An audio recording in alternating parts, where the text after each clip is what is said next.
ওয়ায়াউমা ইউরাদুল্লাযীনা কাফারু আলান নার, জাহান্নামের সামনে কাফেরদেরকে পেশ করা হবে। করার পর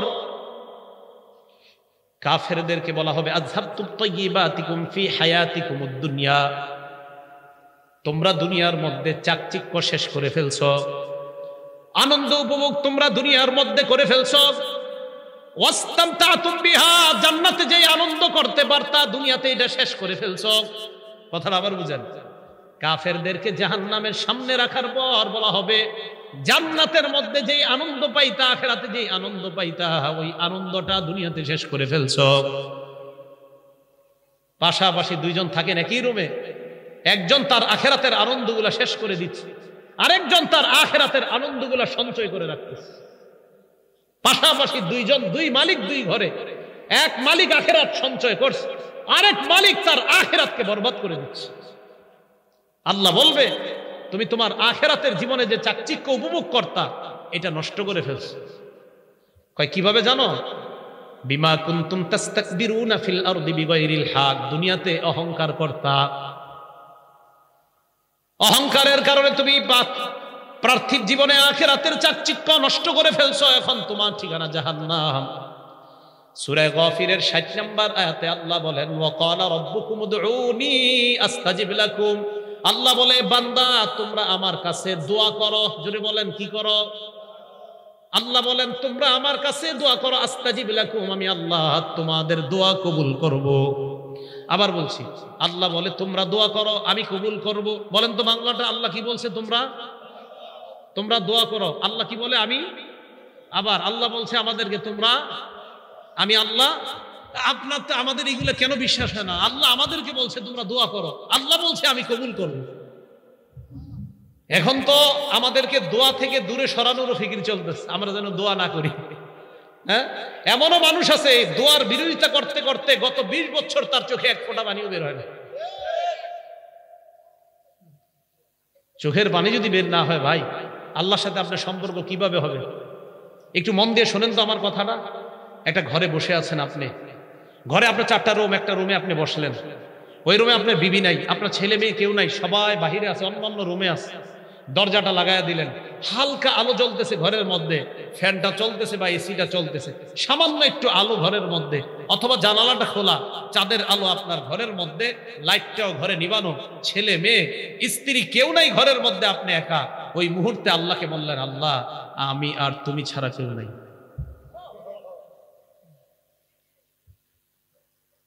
আল্লাহ আপনাকে মাফ করবে না, কারে করবে? আল্লাহ বলে ইন্নাল্লাযীনা ইস্তাকবিরুনা আন ইবাদাতি, এই ইবাদত দ্বারা এখানে উদ্দেশ্য দোয়া। যারা আমার কাছে দোয়া করা থেকে অহংকার করে, ভাই অহংকারী হয়েন না। বলতেছে যারা আমার কাছে দোয়া করতে অহংকারী করে, যারা আমার কাছে দোয়া করার সময় অহংকারী, আর থুর আল্লাহর কাছে কি বলবো, আমার কাছে দোয়া করতে যারা অহংকার করে সায়াদখুলুনা জাহান্নামা দাখিরিন, এরা লাঞ্ছিত হয়ে সব জাহান্নামে প্রবেশ করবে। আল্লাহ আমাদের সকলকে অহংকার মুক্ত জীবন যাপন করার তৌফিক দান করেন। এই গেল কোরআন থেকে 10টা কথা। এবার খুব মন দিয়ে হাদিস শোনেন। মুসলিম শরীফের 168 নম্বর হাদিস।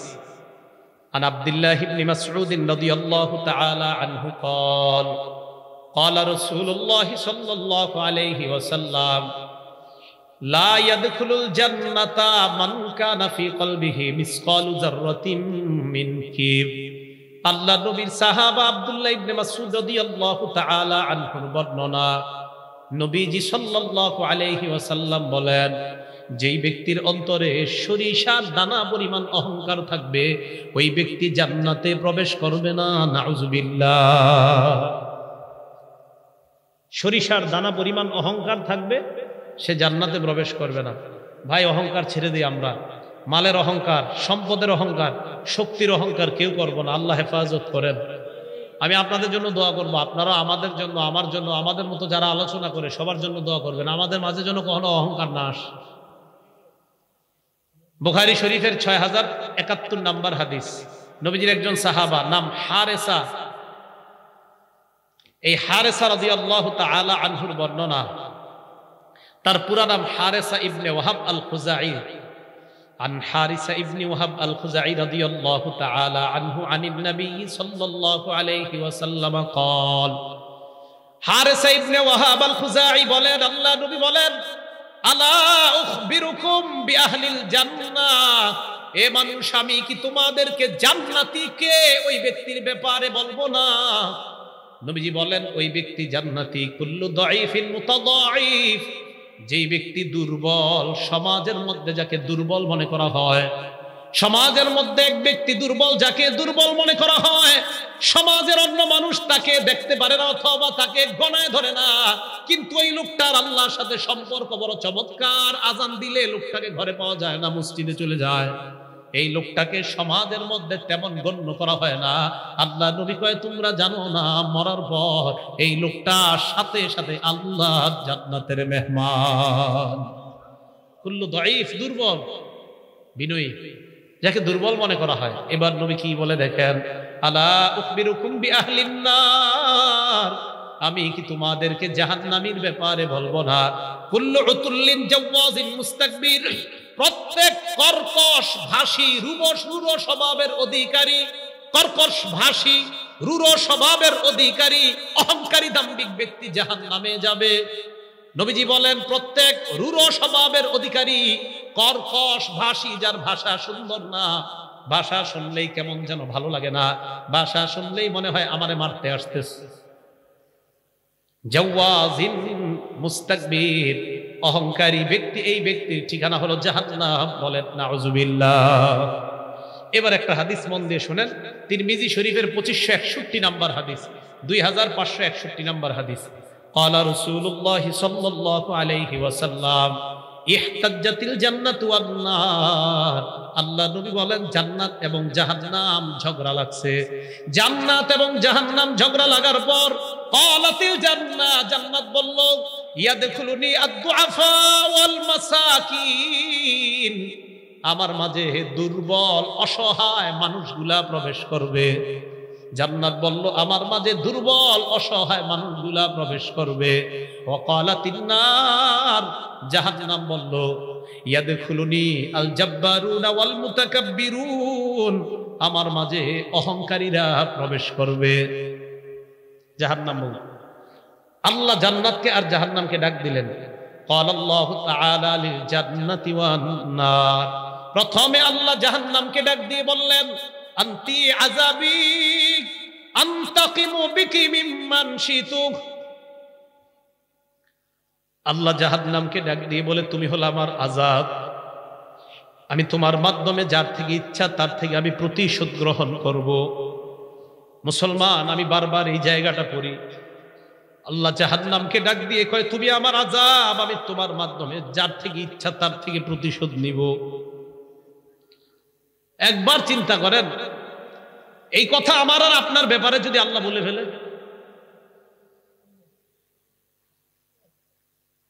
আল্লাহ যদি আমার আর আপনার ব্যাপারে বলে ফেলে জাহান্নামকে এখানে তো আল্লাহ কারো নাম নেয় না আল্লাহ বলছে তুমি হলো আমার আযাব জাহান্নাম আমি তোমার মাধ্যমে যাকে ইচ্ছা যার থেকে ইচ্ছা তার থেকে আমি প্রতিশোধ নিব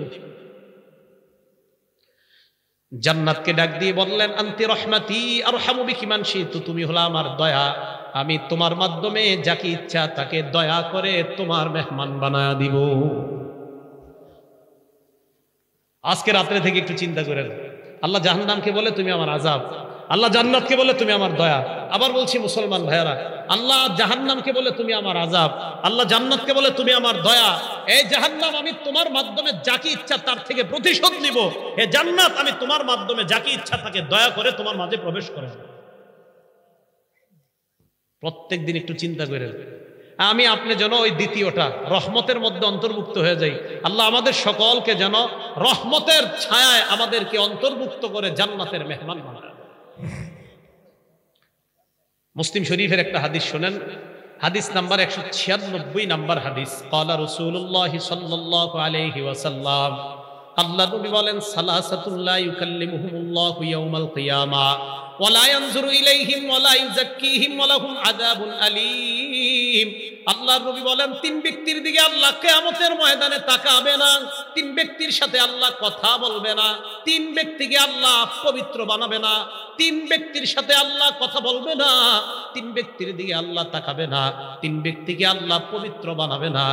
এক নাম্বার শাইখুন জানিন, বৃদ্ধ বয়সে যেই বৃদ্ধ ব্যভিচার করে তার দিকে আল্লাহ তাকাবে না, তার সাথে আল্লাহ কথা বলবে না, এই ব্যক্তিকে আল্লাহ পবিত্র বানাবে না। এক নাম্বার শাইখুন জানিন, বৃদ্ধ বয়সে যে জিনা করে ব্যভিচার করে, বয়স হয়ে গেছে, ওই বয়সে যে জিনা ব্যভিচার করে তার দিকে আল্লাহ তাকাবে না, তার সাথে আল্লাহ কথা বলবে না, তাকে আল্লাহ পাক রব্বুল আলামিন পবিত্র বানাবে না। দুই নাম্বার ওয়া মালিকুন কাজ্জাব, মিথ্যাবাদী শাসকের সাথে আল্লাহ কথা বলবে না, মিথ্যাবাদী শাসকের দিকে আল্লাহ তাকাবে না, মিথ্যাবাদী শাসককে আল্লাহ পবিত্র বানাবে না। এ হলো দুই নাম্বার। তিন নাম্বার ওয়া আইলুন মুস্তাকবির, অহংকারী দাম্ভিকের সাথে আল্লাহ কথা বলবে না, অহংকারী দাম্ভিকের দিকে আল্লাহ তাকাবে না, অহংকারী দাম্ভিককে আল্লাহ পবিত্র বানাবে না। একবার বিছানায় মাথা লাগা চিন্তা করেন, আমার নাম যদি কিয়ামতের ময়দানে অহংকারী হয়ে যায়, আমার আল্লাহ আমার সাথে কথা বলবে না। আমার আপনার নাম যেন অহংকারী না হয়।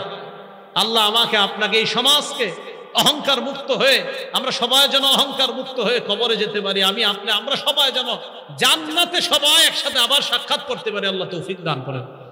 ভাই অহংকার করা যাবে না। তাহলে বলেন তো আবার প্রথম থেকে আসেন তো, কিবির কাকে বলা হয়? অহংকারের সাথে সত্যকে অস্বীকার করা। বলেন তো কিবির কাকে বলা হয়? অহংকারের সাথে সত্যকে অস্বীকার করা।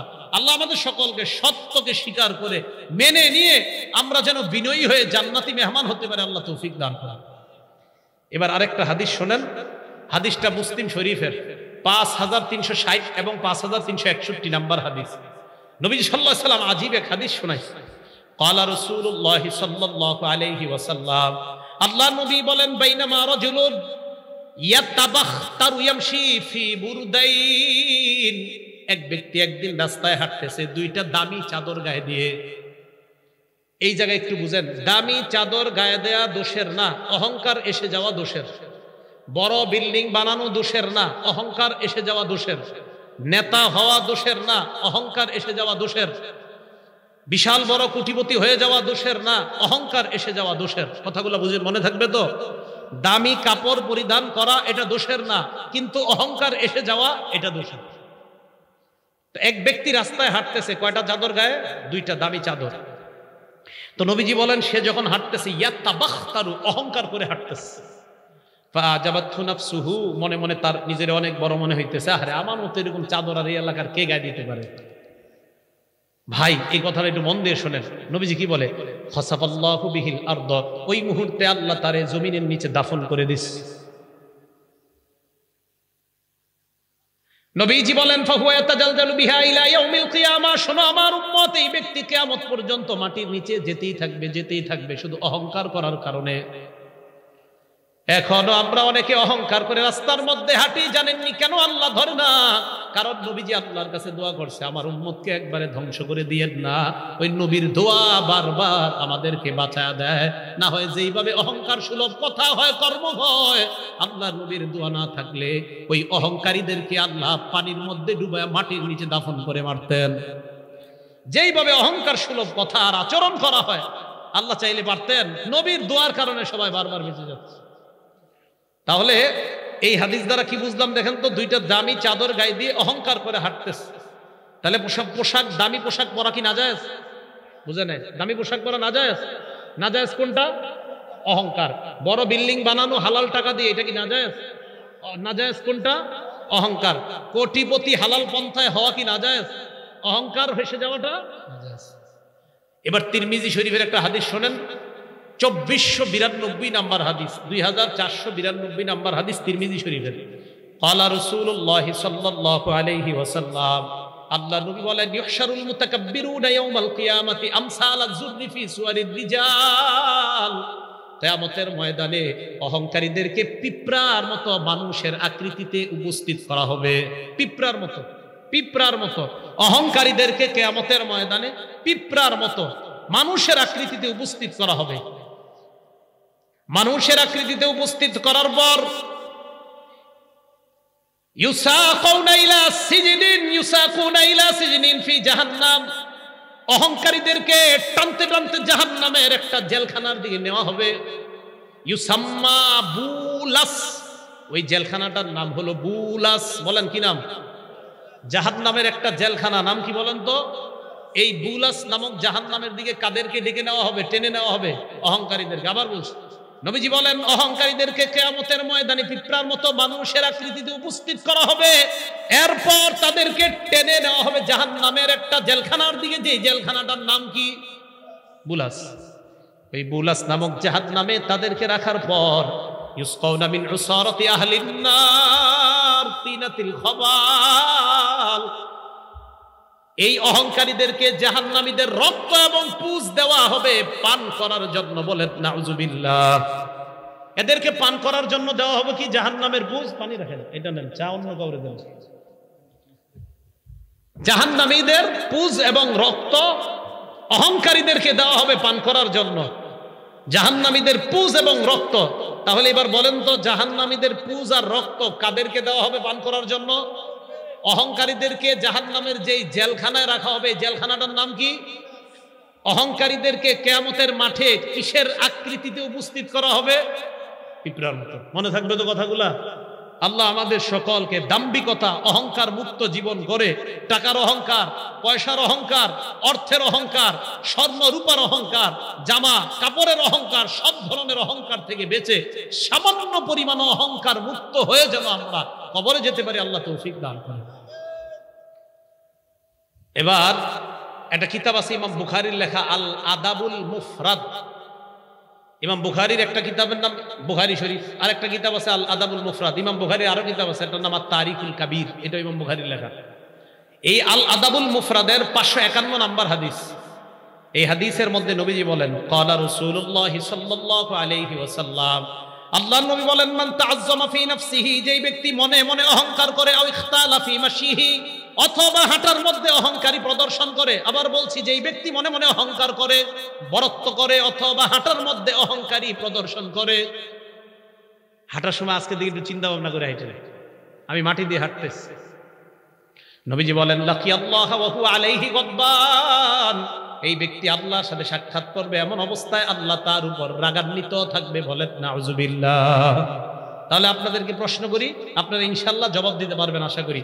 অহংকারীদেরকে কিসের মতো জানি উপস্থিত করা হবে? জেলখানাটার নাম? পান করতে দেওয়া হবে রক্ত এবং পুজ। কি দেওয়া হবে? রক্ত এবং পুজ। যেই ব্যক্তি অহংকার করে হাঁটে এবং মনে মনে অহংকার করে আল্লাহর সাথে সাক্ষাৎ করবে এমন অবস্থায় আল্লাহ তার উপর কি থাকবে? রাগান্বিত। এই তো মাশাআল্লাহ আপনাদের বুঝে আসছে, আল্লাহ তার উপরে রাগান্বিত থাকবে। এই গেল অহংকারের হাদিসের আলোচনা। অহংকার 3 প্রকার। বলেন অহংকার কয় প্রকার? 3 প্রকার। 1 নাম্বার আত-তাকাব্বুরু আলাল্লাহ, আল্লাহর সাথে অহংকার করা। 2 নাম্বার আত-তাকাব্বুরু আলাল মুরসালিন, নবীদের সাথে অহংকার করা। 3 নাম্বার আত-তাকাব্বুরু আলান নাস, মানুষের সাথে অহংকার করা। 1 নাম্বার আল্লাহর সাথে অহংকার করা, 2 নাম্বার রাসূলদের সাথে অহংকার করা, 3 নাম্বার মানুষের সাথে অহংকার করা। 1 নাম্বার আল্লাহর সাথে অহংকারের দৃষ্টান্ত সূরা নাজিআতের 24 নাম্বার আয়াতে আল্লাহ বলেন, আনা রাব্বুকুমুল আ'লা। ফেরাউন জনগণকে কয়, আমি তোমাদের বড় খোদা। এই জায়গায় ফেরাউন কার সাথে অহংকার করতেছে? ফেরাউন কয়, আমি তোমাদের বড় খোদা। আর একটা মজার উদাহরণ দিলে আপনারা বুঝবেন। সূরা বাকারা 258 নম্বর আয়াত। কারো ঘরে বাংলা অনুবাদের কোরআন শরীফ যদি থাকে, বাংলা অনুবাদ সহ অথবা তাফসির আছে, সূরা বাকারা 258 নম্বর আয়াতের অনুবাদ আর তাফসির যদি বাংলা থাকে পড়ে নেবেন, খুব মজা পাবেন। আল্লাহ বলে, আলাম তারা ইলাল্লাযী হাজ্জা ইব্রাহিমা ফি রাব্বিহি আন আতাহুল্লাহুল মুলক। আপনি কি ওই ব্যক্তিকে দেখেন না যে ব্যক্তি ইব্রাহিম নবীর সাথে তার রবের ব্যাপারে ঝগড়া করছে? এই ব্যক্তি দ্বারা উদ্দেশ্য হলো নমরুদ। বলেন কে? চাটা খেয়ে ফেলেন, নষ্ট করেন না। আমি তো চা খাবো না ভাই, চা খেয়ে ফেলেন না। আল্লাহ পাক রব্বুল আলামিন বলেন, আপনি কি ওই ব্যক্তিকে দেখেন না? চা নষ্ট করেন না, কাউকে দিয়ে দেন। আপনি কি ওই ব্যক্তিকে দেখেন না যে ব্যক্তি ইব্রাহিম নবীর সাথে তার রবের ব্যাপারে ঝগড়া করছে? বলেন তো এই জায়গায় ওই ব্যক্তি দ্বারা কে উদ্দেশ্য? নমরুদ। এখন নমরুদ কি ঝগড়া করছে দেখেন। আন আতাহুল্লাহুল মুলক, আল্লাহ নমরুদকে রাজত্ব দিয়েছে। বিসমিল্লাহ, আল্লাহুম্মা লাকাল হামদু লাকাশ শুকর।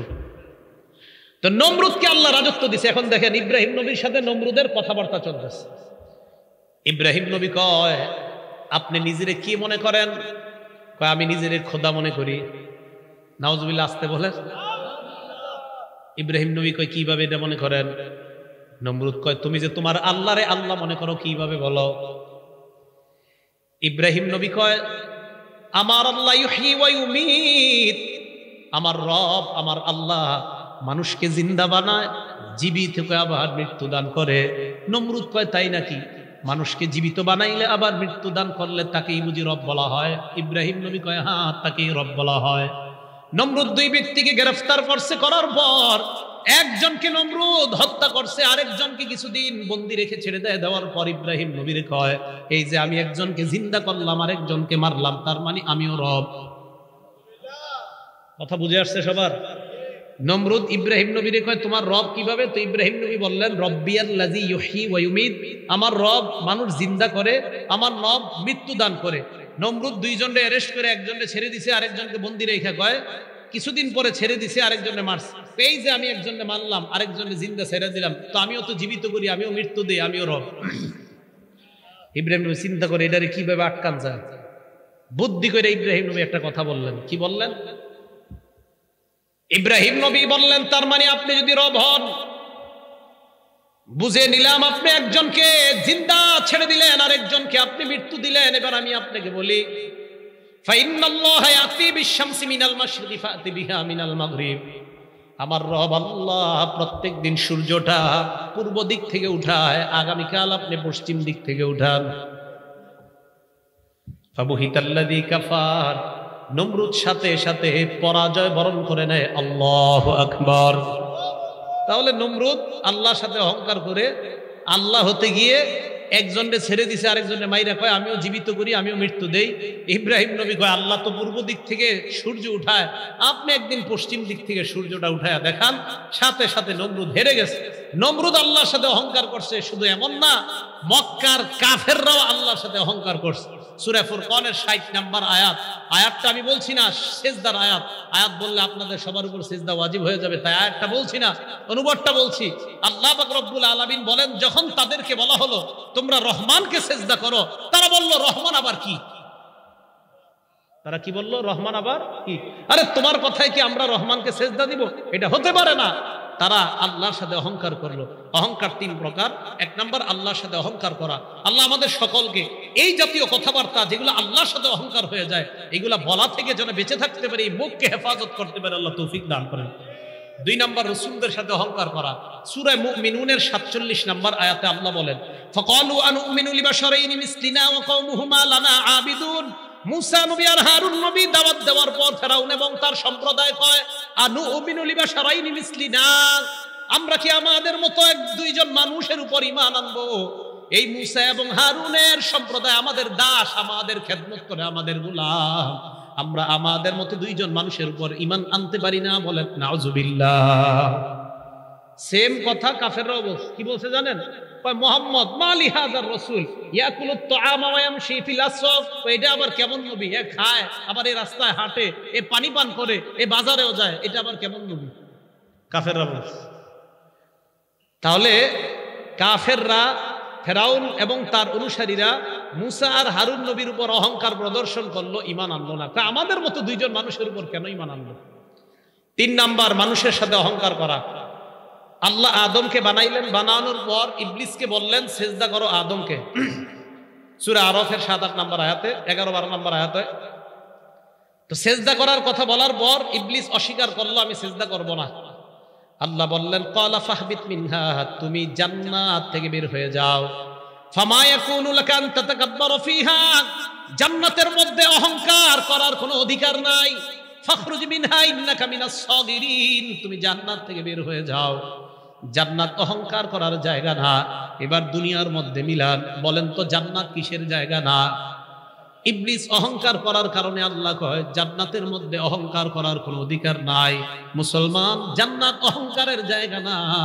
অহংকার দিলের মধ্যে থাকলে ওই ব্যক্তিও জান্নাতে জায়গা পায় না। এই জন্য অহংকার মুক্ত হয়ে দুনিয়া থেকে যাওয়া, কারণ অহংকার জান্নাতে থাকার জায়গা না। আল্লাহ বলে দিলেন ফামা ইয়াকুনু লাকা আন তাতাকাব্বারা ফিহা, ইবলিস এই জান্নাত অহংকার করা শোভা পায় না, এটা অহংকার করার জায়গা না। অতএব এই আয়াত দ্বারা বোঝা যায় যারা অহংকার করবে এরা জান্নাতে থাকতে পারবে না, কারণ অহংকার জান্নাতে থাকার জায়গায়। ভাই কথাগুলো বুঝে আসছে সবার? তাহলে অহংকার কয় প্রকার?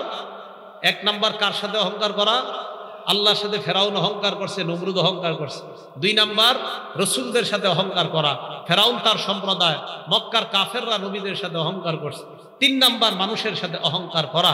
এই অহংকার তাদের ব্যাপারে আল্লাহ বলেন ইন্নাল্লাহা লা ইউহিব্বু কুল্লা মুখতালিন ফখুর, নিশ্চয়ই আল্লাহ প্রত্যেক দাম্ভিক অহংকারীকে পছন্দ করে না। আমরা সবাই যেন অহংকার মুক্ত ভাবে আমাদের হৃদয়গুলোকে সাফ করে, দিল থেকে অহংকার হিংসা পরিপূর্ণ সাফ করে আমরা পরিপূর্ণ খাঁটি মুমিন হয়ে যেন কবরে যাইতে পারি। আল্লাহ তৌফিক দান করেন। আমিন ওয়া আখিরু দাওয়ানা আনিল হামদুলিল্লাহ।